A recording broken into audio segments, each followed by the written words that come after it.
ময়মনসিংহ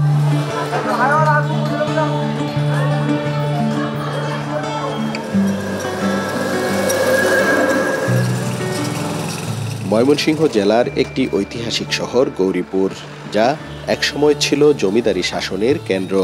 শহরের প্রতিটি পরতে পরতে রয়েছে পুরনো দিনের গল্প, সংস্কৃতি আর ঐতিহ্য।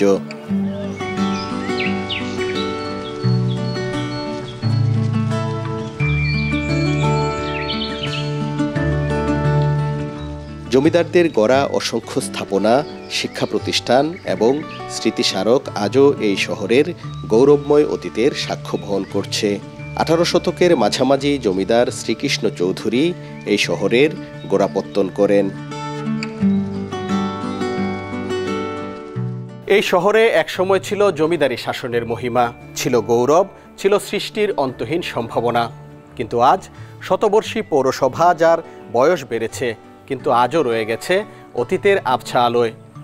শহরের প্রতিটি কোণে, প্রতিটি পুরনো বাড়ির দেয়ালে, মাটির পিঠে আজও ছড়িয়ে আছে সেই অতীতের স্মৃতি। কেমন আছে ঐতিহ্যের ভার বহন করা এই শহরের মানুষেরা, সে কথাই বলছি এখন।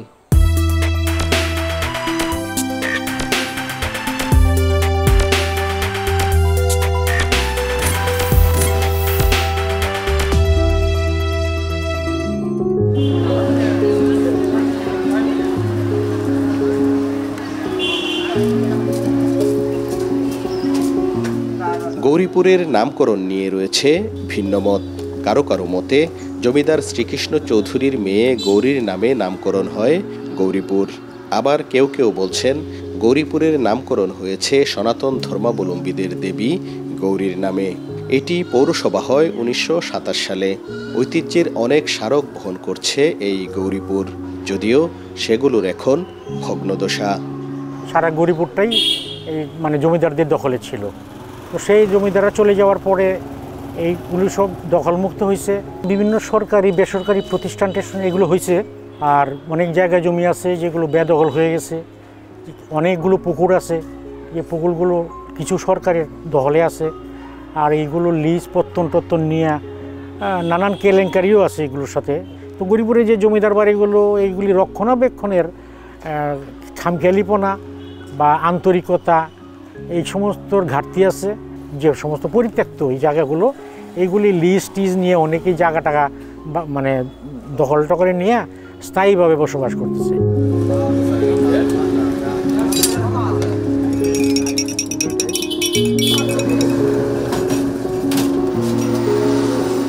উনিশশো 1927 সালে পৌরসভা গঠিত হলেও আজও এই শহর নাগরিক সুযোগ সুবিধায় অনেক পিছিয়ে রয়েছে। ময়লা আবর্জনা, ধুলোবালি, এখানে যেন প্রকৃতির বিপরীত দিকে চলছে সবকিছু। ড্রেনেজ ব্যবস্থা নেই বললেই চলে। এক সড়কের উপর গড়ে ওঠা এই শহরে যানজট যেন নিত্যসঙ্গী। রাস্তার পাশে দোকানপাট, অটোরিকশা আর হ্যান্ড ট্রলির দাপটে সড়কে চলাই দায়। সড়কবাতি নেই বেশিরভাগ সড়কে। পুরা বাজারটাই একটা রোডের উপরেই নির্ভরশীল আর কি। বিশেষ করে হাটবার হইলে 2-3টা পয়েন্ট আছে, এখানে একটু যানজট হয় বেশি। সবচেয়ে হইলেও কালীপুর মোড়, ধানের গদিগুলো আছে, ওই ট্রাক থাকে, ট্রলি থাকে, পিক আপ থাকে, ওইখানে একটু বেশি হয়। আর ওই স্টেশন রোডের মোড়, ওইখানে একটু যানজট থাকে। বাইপাস যাওয়ার মতো কোনো জায়গা নাই। বাইপাস একটা রুট থাকলে তাহলে এই যানজটটা আবার হয় না। বাসমান দোকান আছে অনেক, এটি কয়েকদিন পরে পরে ভাঙে পরে আবার হয়।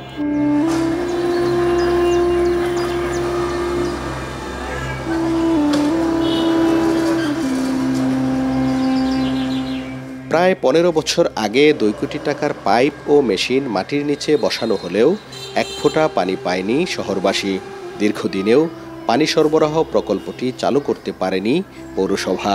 মাটির নিচে নষ্ট হচ্ছে পাইপ ও যন্ত্রপাতি। ব্যবহার না করায় পানি ওঠানোর গভীর নলকূপগুলো হয়ে গেছে অকেজো। সুপেয় পানি রয়ে গেছে অধরাই। অথচ আমরা নিয়মিত পানির টাকা ট্যাক্স দিচ্ছি। ট্যাক্সের মধ্যে আমাদের জন্য পানির যে টাকাটা সেটাও দেওয়া হচ্ছে।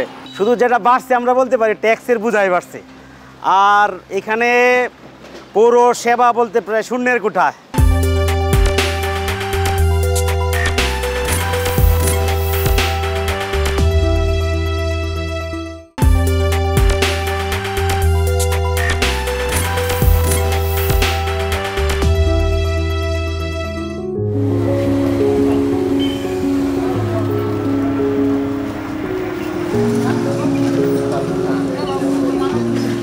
গৌরীপুর শহরের বেশিরভাগ সড়ক ভাঙাচোরা খানাখন্দে ভরপুর।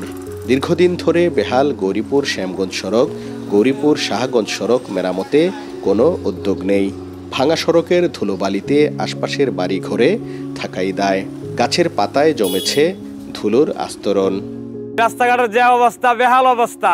এই রাস্তাঘাটের মানুষ গাদলা দিন হলে চলতে পারে না। আজ প্রায় 5-6 বছর ধরে এই রাস্তাতে মানুষ চলাফেরাই করতে পারে না। বৃষ্টি হইলে গাড়ি গুড়ি হমনে স্লিপ কাটে। দেখেন এই কিছুদিন আগে এই রাবিশ দেওয়া হয়েছিল, রাবিশে চাক্কাকে ঠ্যাঙ্গে আদৌ হমন কাটিয়ে পড়ছিল।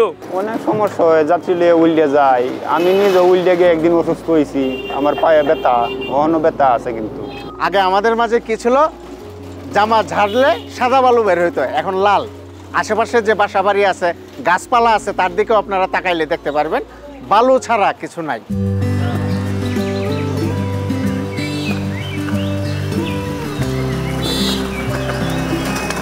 পুরাতন শহরটি যেমন অপরিকল্পিতভাবে গড়ে উঠেছে, তেমনি শহরের চতুর্দিকে যত্রতত্র নতুন নতুন বাসাবাড়ি উঠছে কোনো পরিকল্পনা ছাড়াই। নিয়মকানুন না মেনেই যে যার মতো বানাচ্ছেন বাসাবাড়ি। নেই রাস্তাঘাট, ড্রেনেজ ব্যবস্থা। মুমূর্ষু রোগী কিংবা দুর্ঘটনার শিকার মানুষের সাহায্যে ফায়ার সার্ভিস কিংবা অ্যাম্বুলেন্স এসব এলাকায় প্রবেশ প্রায় অসম্ভব। অনেক শহর আছে যে 50 বছরের পরিকল্পনা নিয়ে তাদের শহরকে আগায় নেওয়ার চেষ্টা করে, কিন্তু আমরা যা সচক্ষে গৌরীপুরে দেখি যে এখানে 50 বছর তো দূরের কথা, কেউ এই খবরই নেয় না।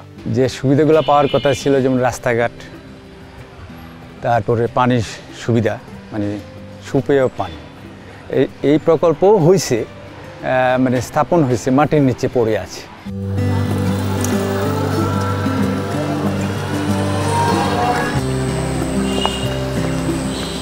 পুকুরের শহর গৌরীপুরের বেশিরভাগই এখন মজা পুকুর, দখল দূষণে ব্যবহার অনুপযোগী।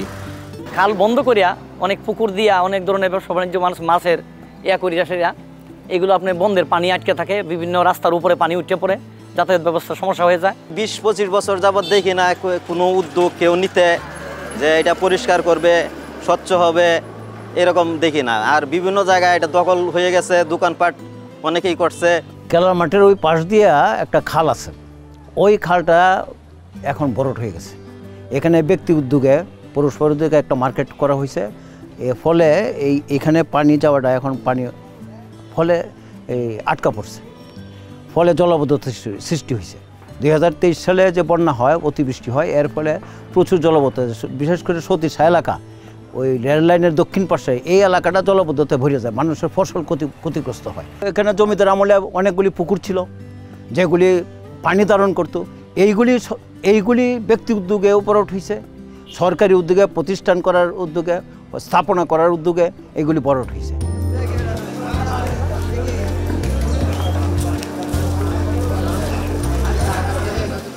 গৌরীপুর রেলওয়ে জংশন একসময় ছিল এই অঞ্চলের মানুষের যোগাযোগ ও পণ্য পরিবহনের প্রাণকেন্দ্র।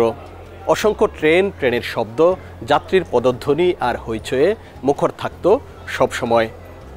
কিন্তু এখন তা শুধুই অতীত।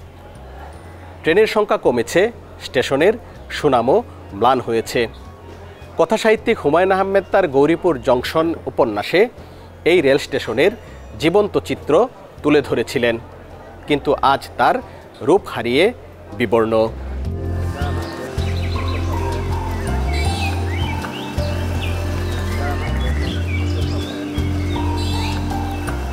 রেল স্টেশনে যাত্রীদের বসার জায়গা নেই।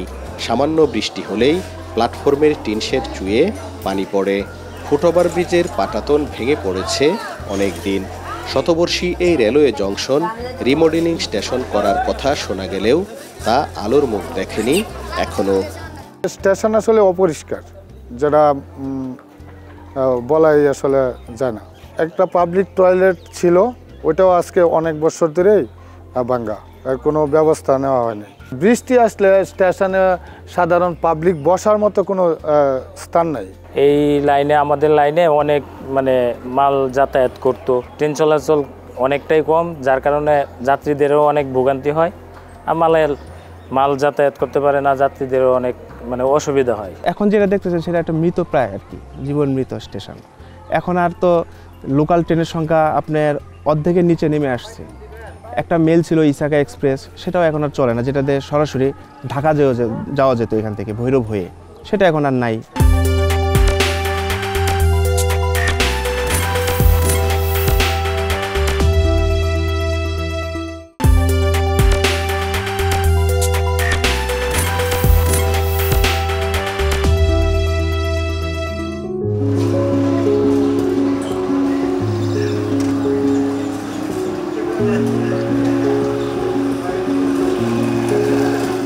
এই এলাকার প্রায় 4 লাখ মানুষের একমাত্র স্বাস্থ্যসেবা কেন্দ্র গৌরীপুর উপজেলা স্বাস্থ্য কমপ্লেক্স, কিন্তু এখানকার সেবার মানও প্রশ্নবিদ্ধ। জরুরি ও বহির্বিভাগে সময়মতো চিকিৎসক না পাওয়া এবং চাহিদামতো ওষুধ না পাওয়ার অভিযোগ দীর্ঘদিনের। কিট সংকটে ব্লাড সেল কাউন্টার মেশিনটিও বন্ধ। জনবল সংকটে কিছুটা সমস্যা হলেও সর্বোচ্চ সেবা দেওয়ার চেষ্টা থাকে বলে জানান প্রতিষ্ঠানটির প্রধান। ডাক্তার এখানে 8টায় থাকার কথা, 10টার সময় এসেও দেখবেন সবগুলো রুমে ফাঁকা, অনেক ক্ষেত্রে ডাক্তার নেই, এবং কি কখনো কখনো 11টার সময় আসলে আমরা ডাক্তার পাবেন না। আবার আপনি যদি 1টার পরে বলেন তাহলে 1টার পরে ডাক্তার চলে যাচ্ছে, অথচ 2টা পর্যন্ত কিন্তু বহির্বিভাগে ডাক্তার থাকার কথা। আর এখানে যে সকল রোগী চিকিৎসা নিতে আসেন তাদের ক্ষেত্রে যে কাজটা সবচেয়ে বড় আপনার সমস্যা, একজন অসহায় মানুষ চিকিৎসা নিতে আসে, কিন্তু রিপ্রেজেন্টেটিভ এবং বাইরের যে লোকজন মানে জরুরি বিভাগে সবসময় যারা অবস্থান করে তাদের যে কোম্পানি, সেই কোম্পানির ওষুধ লিখতে হয়, আবার প্রয়োজন থাক আর প্রয়োজন না থাক। আমাদের চিকিৎসক থেকে শুরু করে একদম আমাদের MLSS বা 4র্থ শ্রেণীর কর্মচারী পর্যন্ত প্রত্যেক জায়গাতেই জনবলের ঘাটতি আছে, যেটা 50 শয্যা বিশিষ্ট হাসপাতালে যে সেবা প্রদানে এটি একটি ঘাটতি আমরা দেখতে পাই। আরেকটা হচ্ছে যে অবকাঠামোগত বিভিন্ন জায়গায় যে সার্ভিসগুলো আমরা দিতে যাই, ওখানে এই স্ট্রাকচারটা সেভাবে তৈরি না থাকায় আমরা এখানেও কিছুটা ঘাটতি ফিল করি।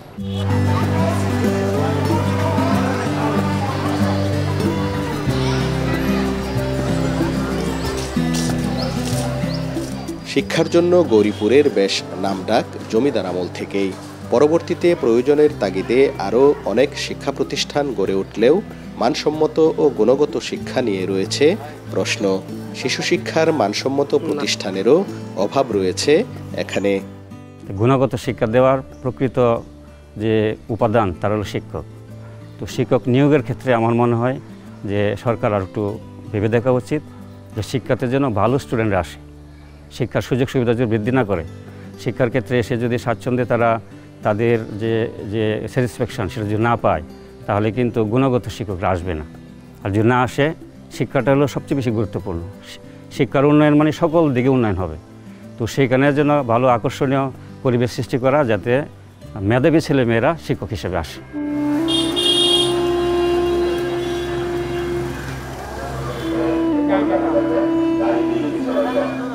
গৌরীপুরের সাংস্কৃতিক ঐতিহ্যও একসময় ছিল বেশ সমৃদ্ধ। যাত্রাপালা শিল্পীদের জন্যও গৌরীপুরের নামডাক ছিল দেশ জুড়ে। প্রিয়া ও ঝলমল নামে সিনেমা হল দুটিও বন্ধ অনেক দিন। সাংস্কৃতিক কর্মকাণ্ড বিকাশে সরকারি বেসরকারি তেমন কোনো উদ্যোগও নেই। কিছুটা প্রচেষ্টা দেখা যায়, যা নিতান্তই ব্যক্তিগত। এই মুহূর্তে হাতে গোনা 2-1টি সংগঠন তাদের নিজস্ব উদ্যোগে খুব কষ্ট করে আসলে এই সাংস্কৃতিক কার্যক্রমগুলো পরিচালনা করে আসছে।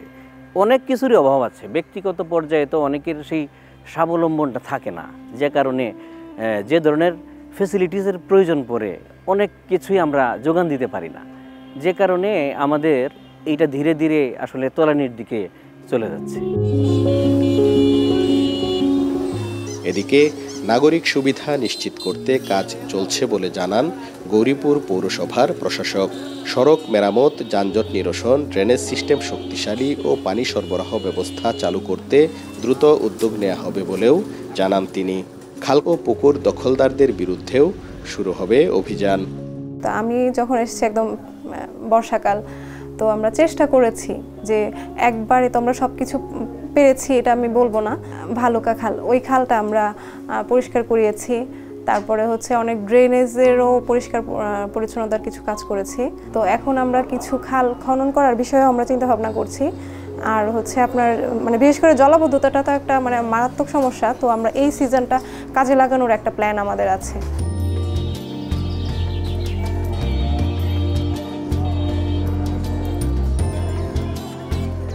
এখনও এই শহরে আশার আলো আছে। এখানকার মানুষের কাছে আছে অদম্য ইচ্ছাশক্তি। শহরের ইতিহাস, ঐতিহ্য ও সংস্কৃতির পুনর্জাগরণের জন্য উদ্যোগী হলে গৌরীপুর আবারও ফিরে পেতে পারে তার হারানো গৌরব।